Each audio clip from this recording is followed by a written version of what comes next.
Today, to go along with the summer reading program, Imagine Your Story, I am going to share another fairy tale. And this one is called The Elves and the Shoemaker. And this one is written and illustrated by Paul Galdone. After the story, I'm going to share how to make your own elf hat complete with ears. The Elves and the Shoemaker, retold by Paul Galdone.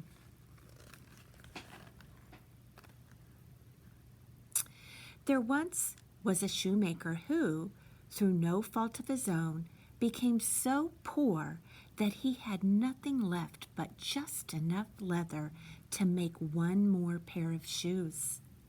He cut out the shoes at night so he could set to work on them the next morning.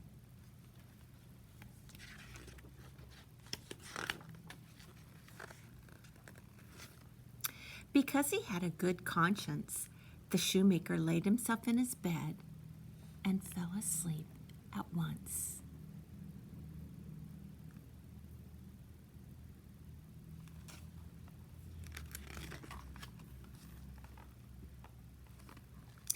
In the morning, after he had said his prayers, the shoemaker went to his workshop.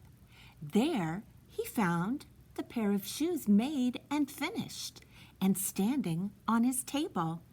He was very much astonished and could not tell what to think. He took the shoes in his hand to examine them more carefully.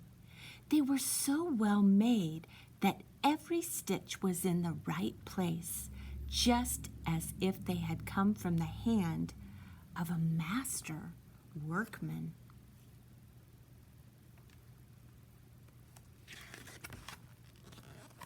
Soon, a customer entered, and as the shoes fit him very well, he paid much more than the usual price for them.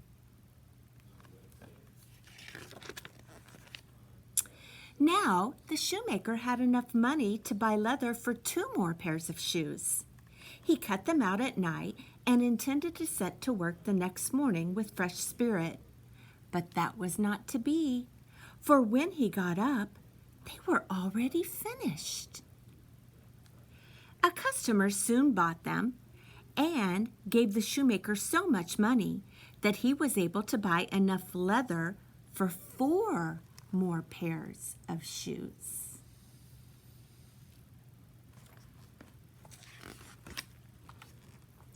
Early the next morning, he found the 4 pairs finished also. And so it always happened. Whatever the shoemaker cut out in the evening was finished by the morning, and soon he was making a very good living. One night, not long before Christmas, when the shoemaker had finished cutting out the shoes from the leather, he turned to his wife before he went to bed and said, "How would it be if we were to stay up tonight and see who it is that does us this service?" His wife agreed and set a candle to burn. Then they both hid in a corner of the room behind some coats that were hanging up. They peeked out between the coats and began to watch. As soon as it was midnight, in came 2 neatly formed naked little elves. They seated themselves on the shoemaker's table, took up the work that was already prepared, and began to stitch, pierce, and hammer the leather. The elves worked so cleverly and quickly with their little fingers that this shoemaker's eyes could scarcely follow them. So full of wonder was he.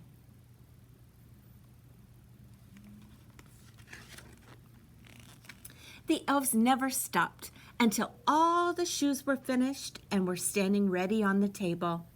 Then they jumped off and ran away. The next morning, the shoemaker's wife said to her husband, "Those elves have made us rich, and we ought to show them how grateful we are. With all their running about and nothing to cover them, they must be very cold." She smiled. I tell you what, I will make little shirts, coats, waistcoats, and breeches for them, and knit each of them a pair of stockings. And you shall make each of them a pair of shoes.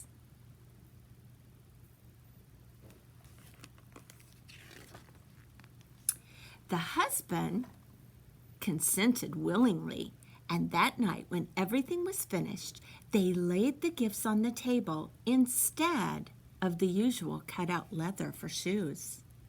Then they hid themselves so that they could observe how the elves behaved when they saw their presents.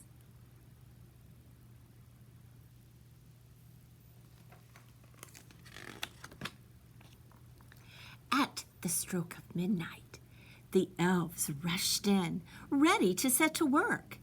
But when they found the neat little clothes made just for them, they stood a moment in surprise, and then they showed the greatest delight. Quickly, they took up the pretty garments and slipped on the clothes, singing, "What spruce and dandy boys are we? No longer cobblers we shall be."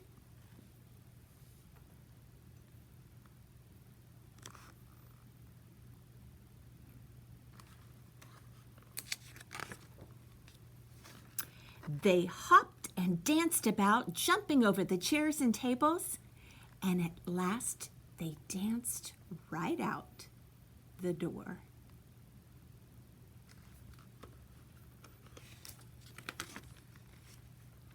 From that time on, the elves were never seen again, but the shoemaker and his wife prospered as long as they lived.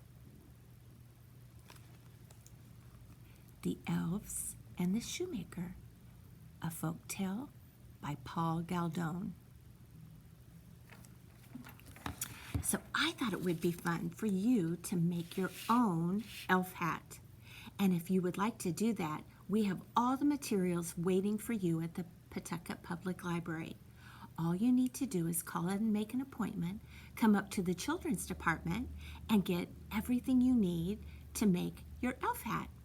You will need at home either some tape or a stapler, but everything else I have ready to go. So, you are going to use a green piece of poster paper, 2 ears that I have all drawn out for you. You just need to cut them out, and a pipe cleaner. If you want, before you put your elf hat together, you can also decorate it.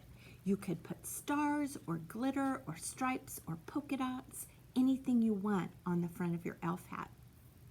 So when you get this home, you are going to start by folding up the corners on one end like this. And I have them drawn out for where you want to fold. So this enables you to be able to make a cone shape.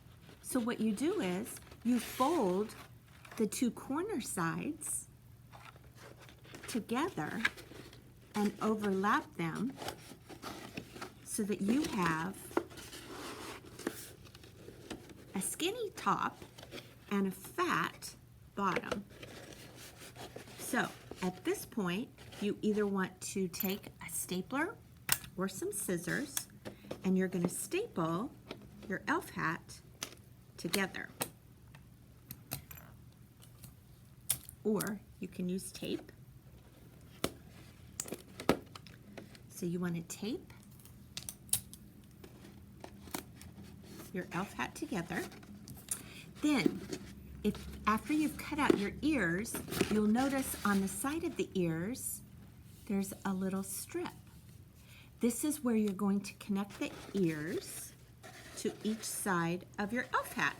So you fold the strip back behind the ear, and then you're going to put some tape on the back side,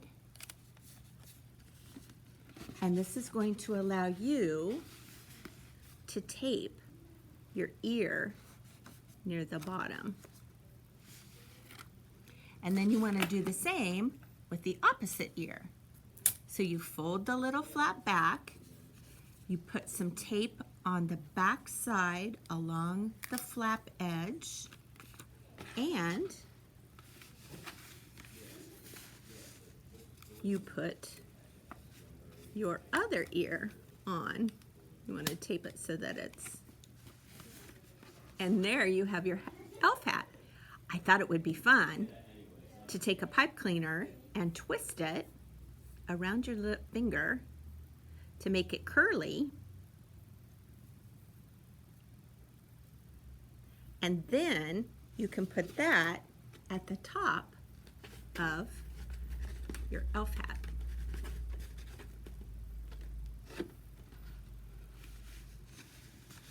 So now it's time to have some elf fun. Remember, sign up for the summer reading program here at Pawtucket Public Library. You can earn prizes and you can be eligible for the grand prize raffle at the end of the summer when you finish your 12 hours. Thanks for tuning in, and I hope you're reading a lot this summer.